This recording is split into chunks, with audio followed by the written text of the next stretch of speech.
Hello friends, வாங்க ஒரு குட்டி மினி vlog பார்க்கலாமா? இன்றைக்கி ஃப்ரைடே ஸ்பெஷலாக இன்றைக்கி பிரியாணி தான் எங்கள் வீட்டில். நான் தான் ப்ரிப்பரேஷன் ஸ்டார்ட் பண்ணிட்டேன். இன்றைக்கி ப்ரான்ஸ் பிரியாணி தான் ரெடி பண்ணுறோம். இதே ரெசிபி பார்த்து நீங்களும் ட்ரை பண்ணி பாருங்கள். கண்டிப்பாக ரொம்ப டேஸ்ட்டாக வரும் பிரியாணி நல்லா டேஸ்ட்டாக வர ஒரே ரீசனே அந்த ஆனியன் தான். ஆனியன் நல்லா ப்ரௌன் கலராக வந்த அப்புறமா தான் நெக்ஸ்ட் இன்க்ரீடியன்ட்ஸ்லாம் ஆட் பண்ணணும். மோஸ்ட்லி எல்லோரும் ஆனியன் சேர்த்துணும், டொமேட்டோ சேர்த்துருவாங்க. அந்த மாதிரி சேர்க்காதீங்க, டேஸ்ட் அவ்வளோ நல்லா இருக்காது.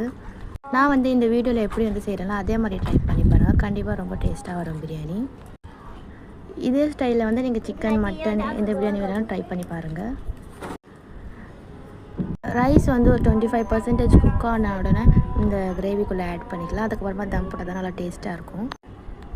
பிரியாணி ரெடி பண்ணி சாப்பிட்டுட்டு ஈவினிங் அப்படியே நாங்கள் இங்கே கிளம்பிட்டோம். வீட்டுக்கு பக்கத்துலேயே இருக்கிறதால நாங்கள் அடிக்கடி போயிடுவோம். கொஞ்ச நேரம் தங்கச்சி கூட்டிகிட்டு போய் ஃபன் சிட்டியில் விளையாட்டு காமிச்சிட்டு, ஈஸ்டர் வரதுனால அண்ட் ஆல்சோ குட் ஃப்ரைடேனால கொஞ்சம் டெக்கரேஷன்ஸ் இதெல்லாம் பண்ணியிருந்தாங்க. கொஞ்சம் எல்லாம் சுற்றிலாம் பார்த்துட்டு அப்படியே பர்கர் கிங்க்கு போயிட்டு அங்கே கொஞ்சம் சாப்பிட்டுட்டு அப்படியே அங்கேருந்து கிளம்பிட்டோம்.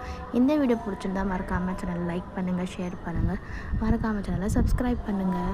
உங்களுக்கு எந்த மாதிரி வீடியோஸ்லாம் வேணும் மறக்காமல் சேனலில் கமெண்ட் பண்ணுங்கள்.